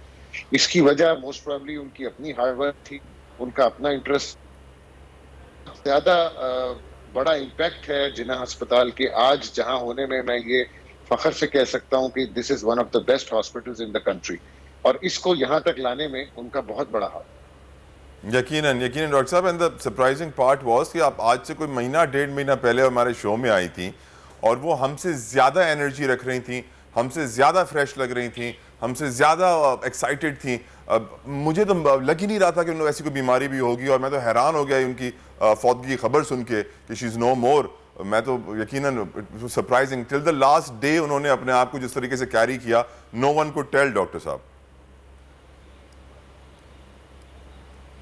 मैं थोड़ी सी आपको बड़ी इंटरेस्टिंग बात बताऊं कि बीमारी डायग्नोज हुई है, उनकी सर्जरी हो गई, तो उनको कीमो और रेडिएशन के लिए एडवाइस किया गया, जिसके कोई मेरे ख्याल से 12 साइकिल थे। तो वो अस्पताल से इतना ज्यादा अटैच थी कि वो अपनी रात या जुम्मे को कराती थी ताकि वो मंडे को ऑफिस आ सकें, और ये कॉन्स्टेंटली इनके 12 साइकिल्स में होता रहा। और ये इतनी हिम्मत वाली बात है क्योंकि आप जानते हैं कीमोथेरेपी का पेशेंट जो है वो पेन में होता है, नोजिया है, वॉमिटिंग है, एनर्जी लेवल्स डाउन हो जाते हैं, मगर अल्लाह ताला ने उनको इस किस्म की एनर्जी दी थी कि वो हर साइकिल के बाद मैक्सिमम वो जुमे को करा के पीर के दिन मॉर्निंग में अपने ऑफिस में हो।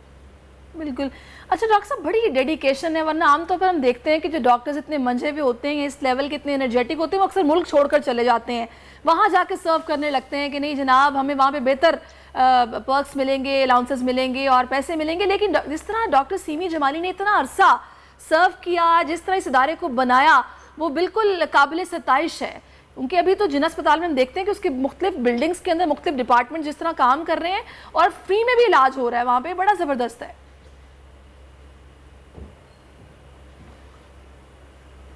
ये तकरीबन आप समझें कि उनकी एडमिनिस्ट्रेशन में मौजूदगी as a joint executive director और बाद में एज एन एग्जीक्यूटिव डायरेक्टर कोई 10-11 साल था टाइम। और उस दौरान में ही जिना अस्पताल जो है उसके अंदर एक बहुत बड़ा चेंज आया कि ये फेडरेशन से प्रोविंस में ट्रांसफर हो गया, और उस चेंज को मैनेज करना, क्योंकि आप ये समझ सकते हैं कि एम्प्लॉइज इसके अगेंस्ट हो गए थे, कोर्ट चले गए थे, लेकिन अगर आप देखें इन 10 साल की हिस्ट्री में तो कोई ऐसा दिन नहीं मिलेगा आपको कि जिस दिन हॉस्पिटल ने फंक्शनिंग बंद की हो। ऑल्दो इसी के मुकाबले में अगर आप बाकी अस्पताल देखें जहां फेडरेशन से प्रोविंशियल गवर्नमेंट में ट्रांसफर किया गया था, तो शेख ज़ायद को देख लें या पिम्स हॉस्पिटल को देख लें, ये प्रैक्टिकली महीनों बंद रहे। लेकिन डॉक्टर सीमी की एडमिनिस्ट्रेशन और उनकी जो एम्प्लॉइज के साथ कनेक्शन था वो इतना स्ट्रांग था कि एहतजाज तो किया गया, लेकिन कि जी ये चेंज नहीं चाहते हम, लेकिन हॉस्पिटल की फंक्शनिंग को खराब नहीं किया गया।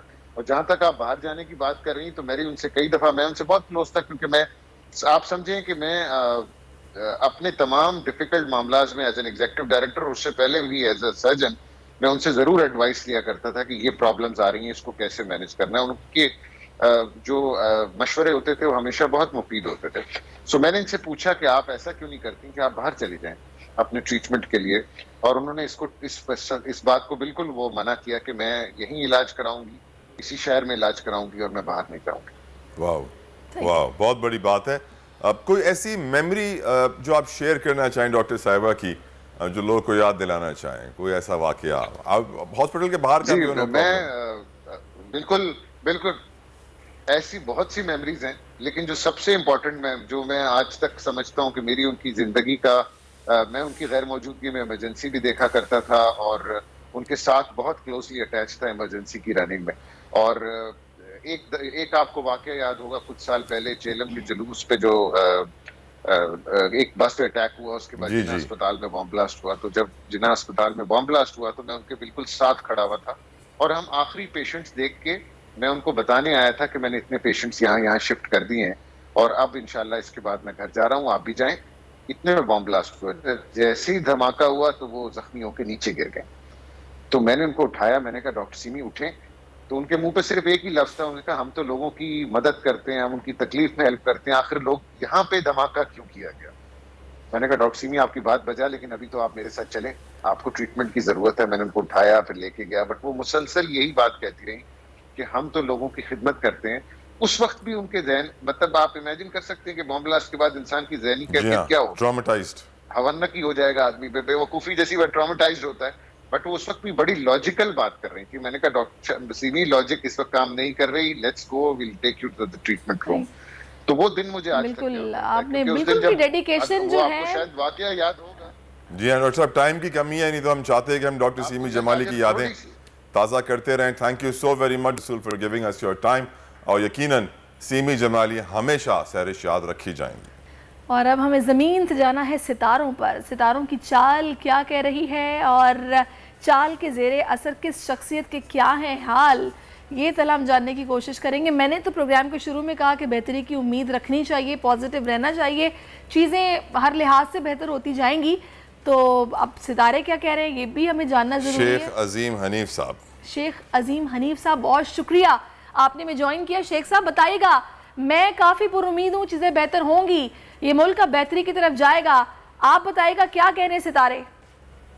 हाँ जी, काफी सारी चीजें भी बेहतर हैं, कुछ चीजें बेहतर मजीद हो जाएगी इंशाल्लाह। लेकिन जब तक ये जुलाई में जब तक सन नहीं आता, जुलाई और जून जब तक नहीं आता, जून के एंड और जुलाई, वहां जाके चीजें काफी सारी बेटर होंगी इंशाल्लाह। माली मुश्किलात कब कम होंगी शेख साहब? बड़ी माली मुश्किलात चल रही हैं, सबकी हवा निकल गई है। जी मैं वही बता रहा हूँ, अगर एस्ट्रोलॉजी के हवाले से अगर मैं बताऊं तो जैसे ही जुपिटर मूव करेगा और जून के एंड और जुलाई, यहाँ पे जाके चीजें जाके काफी सारी बेहतर होंगी। दूसरे मुल्कों की सपोर्ट, फाइनेंशियल सपोर्ट पाकिस्तान को मिल जाएगी, वहां जाके चीजें काफी सारी बेहतर और पॉजिटिव होंगी। मैं ये नहीं कहता कि बहुत सारी अच्छी हो जाएंगी, लेकिन कुछ चीजें बेहतर, आवाजें बेहतर जो है ना, रिस्पॉन्सेज मिलने शुरू हो जाएंगे इंशाल्लाह। इलेक्शंस कब होने जा रहे हैं? इलेक्शन से पहले भी बहुत दफा बता चुका हूँ कि इस साल में 50-50 चांसेस है। अगर इस साल में होते हैं तो इलेक्शन जो है वो ब्लडशेड से भरा होगा, लेकिन ये है कि अगर अवॉइड किया जाता है नवंबर और दिसंबर को, तो जो नेक्स्ट मंथ बनते हैं वो तकरीबन 2 माह बाद, 2 माह का गैप आएगा, दिसंबर जनवरी का, और फरवरी मार्च में जो आगे इलेक्शन होने के बहुत सारे चांसेस हैं। बजट कैसा आ रहा है शेख साहब? बजट इस वक्त बेहतर आएगा, लेकिन बजट इतना ज्यादा बेहतर नहीं जो फाइनेंशियल कंडीशंस चल रही हैं। बजट इतना ज्यादा बेहतर नहीं होगा, हुकूमत को क्रिटिसिज्म का सामना होगा, टैक्सेस बहुत सारे लगेंगे, कुछ चीजों पर रिलीफ मिलने के चांसेस हैं, जैसे इंपोर्ट बंद थी वो इंपोर्ट खोलने के चांसेस हैं, पाकिस्तान की ट्रेड दूसरे मुल्कों से होने के चांसेस है, ये सारी चीजें हो सकती हैं। लेकिन इतना ज्यादा एक्स्ट्रा ऑर्डिनरी या आउटस्टैंडिंग बजट नहीं होगा, मुश्किलात होंगी गवर्नमेंट के लिए। सही। अच्छा, सितारों की चाल क्या कह रही है? होरोस्कोप के हवाले से आप बताएंगे? अच्छा, हॉरोस्कोप के बारे में अगर शॉर्टली मैं ये बता दूं कि इस वक्त 3-4 ज़ोडिएक साइंस को जो है वो रिस्पॉन्सेज मिलने के बड़े अच्छे चांसेस हैं। इस वक्त जो टॉरस है उनको रिस्पॉन्सेज अच्छे मिलने के चांसेस हैं, वर्गोस को अच्छे रिस्पॉन्सेज मिलने के चांसेस हैं, और कैप्रिकॉर्न्स को, ये 3 जो ज़ोडिएक हैं ये इस वक्त बेहतर पोजीशन में चल रहे हैं। अगर इनको देखा जाए तो इनकी फाइनेंशियल कंसर्न्स बेहतर हैं, जॉब बिजनेस इनके जरा बेहतर है, इनको रिस्पॉन्सेज अच्छे मिल सकते हैं।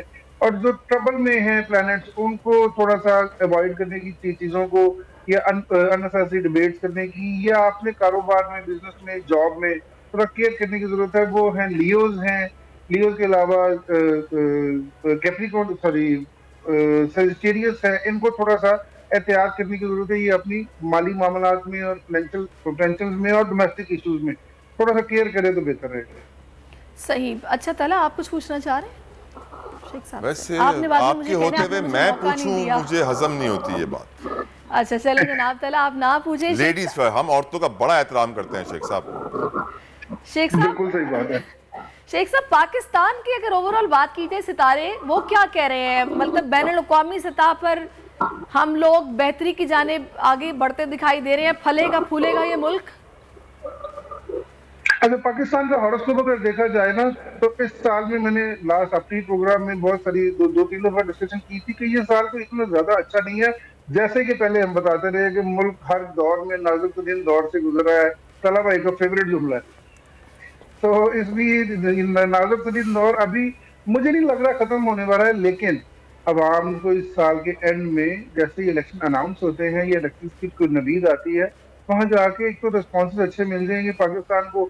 लेकिन करंट सिचुएशन की वजह से जो भी प्रॉब्लम क्रिएट हो रही हैं, इसके अलावा भी इसको देखते हुए भी पाकिस्तान को दूसरी दुनिया से रिस्पॉन्सेज मिल जाएंगे।